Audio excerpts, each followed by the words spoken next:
जय हिंद दोस्तों। आज कक्षा 10 वालों के लिए बहुत ही महत्वपूर्ण क्लास लेकर के आए हैं, जीवन परिचय याद करने का सबसे आसान तरीका। अगर आपको आसान तरीका ना बता दूं तो मेरा भी नाम मोहित नहीं है। तो आप लोग हमारे संग जुड़िए और कॉपी कलम लेकर के जुड़िए। तो पहले आप जो ये मैंने लिखा है उसको समझिए। नाम, जन्म स्थान, जन्म, माता का नाम, पिता का नाम, जन्म स्थान, शिक्षा, मृत्यु, रचनाएं। ये जब 5 चीज़ें 6 चीज़ें जब हम अपने कॉपी में लिख लेंगे, फिर उसी के आधार पे पूरा जीवन परिचय लिखेंगे। और जब आप इस तरीके से लिख करके आओगे तो आपका नंबर कोई काटने वाला माई का लाल पैदा नहीं है। मैं चैलेंज के साथ ये बात कह रहा हूँ, क्योंकि मैं भी कक्षा 10 पास करके ही आज मैं एमए में आया हुआ हूँ। तो उसको समझिए। पहले नाम आचार्य रामचंद्र शुक्ल, जन्म स्थान अगौना बस्ती जिला, जन्म 1884, माता का नाम नहीं याद है कोई बात नहीं, पिता का नाम चंद्रबली शुक्ल, जन्म स्थान बस्ती जिला अगौना, शिक्षा इंटर कानून गो अध्यापक रहे, मृत्यु 1941 और रचनाएं विचार विधि सूरदास त्रिवेणी चिंतामणि। ये है। इतनी बात सिर्फ शॉर्टकट में समझाने के लिए लिखे हैं। अब आगे की बात को समझिए एकदम गौर से। देखिए, कक्षा 10 में जो जीवन परिचय लिखा जाता है वो बहुत ही महत्वपूर्ण है, 5 नंबर का, जिसमें 3 नंबर देता है ऊपर का थ्योरी लिखने के लिए कि उनका जन्म कहाँ हुआ, कैसे हुआ, इनके पिता का नाम, माता का नाम, शिक्षा कहाँ से ग्रहण की और मृत्यु कब हुई। 2 नंबर मिलते हैं रचनाओं की, क्योंकि रचनाएं अलग हैं और वो अलग है, तो दोनों को जोड़ करके कुल 5 नंबर का आता है। अगर आप इस तरीके से लिखोगे तो आपके 5 नंबर एकदम पक्के हैं, कोई काटने वाला है ही नहीं। हम इस जब कॉलम को इस तरीके से लिख देंगे तो हमारी कॉपी दिखने में बहुत सुंदर लगेगी और एकदम लगेगा कि हाँ, एक पढ़ने वाला छात्र इसको लिखा है। अब हम समझते हैं उसको लिखेंगे कैसे। पहले जब नाम डालेंगे तो उसके सामने लिख देंगे जिस व्यक्ति का जीवन परिचय आया हुआ है। ऐसा मत कर देना कि हम आज जो बता रहे हैं वही जाके छाप आओ। जीवन परिचय आया है जयशंकर प्रसाद जी का, जीवन परिचय आया है डॉक्टर राजेंद्र प्रसाद जी का, और आप वहाँ पे आचार्य रामचंद्र शुक्ल जी को लिखे हो, कह दो सर जी ने बताया था हमारे नंबर तो सर जी के भरोसे है। ऐसा नहीं करिएगा।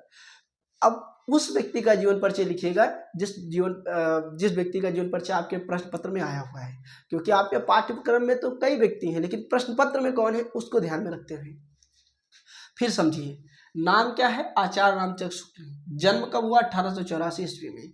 पिता का नाम चंद्रबली शुक्ल था। जन्म स्थान बस्ती जिला अगोना नामक गांव में। शिक्षा इंटर कानून गो अध्यापक रहे। मृत्यु 1941 और रचनाएं ये। इतनी बात जब आप नीचे से कॉलम में लिखेंगे साइड कॉर्नर में तो आपकी कॉपी एकदम भरी भरी भी लगेगी और दिखने में सुंदर भी बन जाएगी। तो जब छोटी सी कॉपी होती है उसमें कि 8-10 लाइनें जब ऐसे ऐसे भर जाती हैं, ऊपर आप लिखते ही है प्रश्न उत्तर नंबर जो भी है, उसके बाद नीचे का जो जगह बने उसमें लिखना जीवन परिचय। जीवन परिचय जब कॉर्नर की हेडिंग डालोगे तो वहाँ पे लिखना शुरू करना। और कैसे, देखिए इसी बात को वहाँ पे ध्यान रखना है। लिखना है कि हिंदी साहित्य के सम्राट, आलोचक सम्राट जो आलोचना करने वाले सम्राट होते हैं, आलोचक सम्राट, हिंदी साहित्य के महान लेखक जिनका आचार्य रामचंद्र शुक्ल नाम है, जिनका जन्म 1884 ईस्वी में हुआ बस्ती जिला अगोना नामक गांव में। अब पिता का नाम चंद्रबली शुक्ल है, पिता का नाम चंद्रबली शुक्ल था। अब यहाँ से कहानी बढ़ती जाएगी, कहानी बनती जाएगी और आपकी कॉपी भरती जाएगी और आपके नंबर बढ़ते जाएंगे।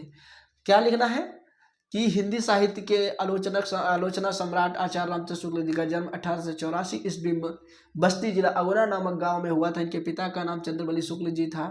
इन्होंने जो शिक्षा ग्रहण की वो इंटर की परीक्षा पास करके कानूनगो की परीक्षा में बैठे और अध्यापक हो गए।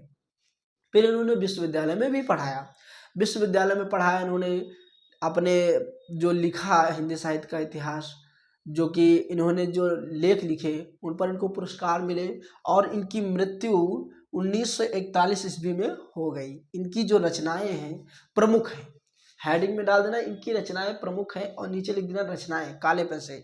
रचनाओं में जितनी आपको रचनाएं याद हैं, जितनी रचनाएं आपको याद हैं वो सारी रचनाएं डाल डाल के और लास्ट टाइम लिख दीजिएगा आधी। इतना आप जब लिख देंगे तो आपके 5 नंबर पूरे मिल जाएंगे, कोई काटने वाला पैदा ही नहीं हुआ है। ऐसा ना हो कि टीचर घर से झगड़ा करके आया हो तो आपके नंबर काट ले, वरना नहीं काटेगा और नहीं काटेगा। एकदम 100% मैं श्योर हूँ कि नहीं काटेगा। 100% मैं गारंटी लेता हूँ कि नहीं काटेगा जब आप इस तरीके से कॉपी लिखेंगे। तो ये था हमारा जीवन परिचय याद करने का आसान तरीका। वैसे तो कुल 4 जीवन परिचय याद करिएगा, 2 आते हैं, 1 लिख दीजिएगा। अब आते हैं हम पद की तरफ। पद में 3 लोगों का याद करिए, सिर्फ 3 लोग, जिसमें महादेवी वर्मा जी को याद कर लीजिएगा, सूरदास जी को याद कर लीजिएगा, रसखान को याद कर लीजिएगा और बिहारी को याद कर लीजिए। 4 इसमें भी कर लीजिए और 4 में 2 आ जाएंगे, या फिर महादेवी वर्मा सूरदास आ जाएंगे, या फिर सूरदास रसखान आ जाएंगे, या महादेवी वर्मा बिहारी दास आ जाएंगे। जिसमें से 4 में से कोई ना कोई आना ही आना है। हम जब पढ़ते थे अपने समय में तो एक श्लोक बना लिए थे, दोहा बना लिए थे कि सूरदास रसखान बिहारी जी से बोर्ड परीक्षा हारी। हर साल किसी न किसी एक कवि का आ ही जाता था। फिर उनका भी इसी तरीके से कॉलम कॉलम कॉलम डालते आइएगा, उनके बारे में लिखते चले आइएगा। और वहाँ पे एक चीज़ ध्यान रखिएगा, वहाँ पे जो होता है ना, उनके गुरु का नाम बहुत ज़्यादा पड़ता है। जैसे कि तुलसीदास जी के गुरु का नाम है नरहरि दास, सूरदास जी के गुरु का नाम है वल्लभाचार्य। वैसे ये जरूर ध्यान रखिएगा, क्योंकि जो कि पद के जितने कवि हुए हैं उनके गुरु का बड़ा महत्व रखते हैं। तो इस बात को मद्देनजर रखते हुए, ध्यान में रखते हुए आप जब लिखेंगे तो आपके नंबर कहीं नहीं जाने वाले हैं। तो आपके 5-5, 10 नंबर पक्के हो जाते हैं। और वैसे भी पास होने के लिए मात्र 23 नंबर लाना है। अगर ये 10 नंबर आपके पक्के हो जाएंगे तो अगली क्लास जो मैं 7 नंबर के लाने वाला हूँ, जिसमें संदर्भ, प्रसंग, व्याख्या लिखना है, वो आपको चुटकियों में याद हो जाएगा। फिर चाहे जिस पाठ्यक्रम का हो, अगर आपको पाठ्यक्रम याद भी नहीं कि किस पाठ का है, तब भी कुछ ऐसे गोल मोल करके बताऊंगा कि आपको आसान तरीका समझ में आ जाएगा कि इससे अच्छा कुछ है ही नहीं। तो मिलूंगा अगले क्लास में। जय हिंद, जय दोस्तों, मैं मोहित कुमार।